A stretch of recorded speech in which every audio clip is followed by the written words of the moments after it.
30 পৃষ্ঠায় 5 নম্বর প্রশ্ন। 12টি কলা ও 8টি পেঁপের মূল্য একত্রে 616 টাকা। একটি কলার মূল্য 8 টাকা হলে একটি পেঁপের মূল্য কত? এখানে কলা এবং পেঁপের মূল্য একসাথে দেওয়া আছে, আবার সবশেষে বলেছে একটি পেঁপের মূল্য কত।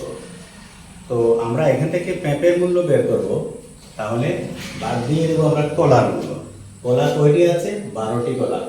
আমরা প্রথমেই 12টি কলার মূল্য বের করে নিব, বের করে সেই টাকাটা বিয়োগ করে নিব। তো দেওয়া আছে একটি কলার মূল্য 8 টাকা, এখান থেকে আমরা 12টি কলার মূল্য বের করব। একটি কলার মূল্য 8 টাকা। এবার আমরা বের করবো 12টি কলার মূল্য। সুতরাং 12টি কলার মূল্য 8 গুণ 12 সমান 8 12 96 টাকা। আমরা পেয়ে গেছি 12টি কলার মূল্য। এবার আমরা যে কাজটি করব সেটা হচ্ছে, এই যে 12টি কলা ও 8টি পেঁপের মূল্য একত্রে 616 টাকা আছে না, এখান থেকে আমরা এই 12টি কলার মূল্য যদি বিয়োগ করে দিই, তখন থাকবে শুধু 8টি পেঁপের মূল্য। তাহলে আমরা 8টি পেঁপের মূল্য বের করে ফেলি এখন।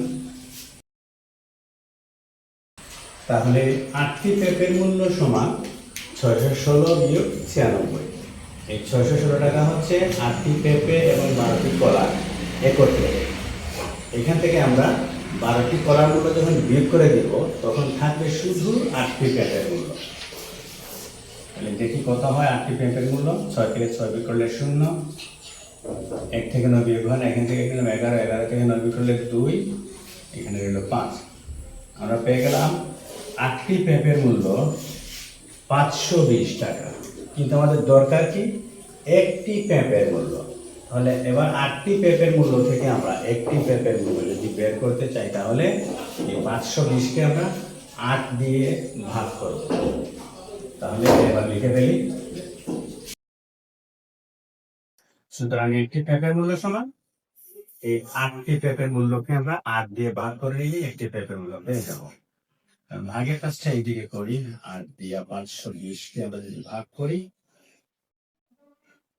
6 8 48, 4 40, 5 40, 65 টাকা। আমরা পেয়ে গেলাম একটি পেঁপের মূল্য 65 টাকা।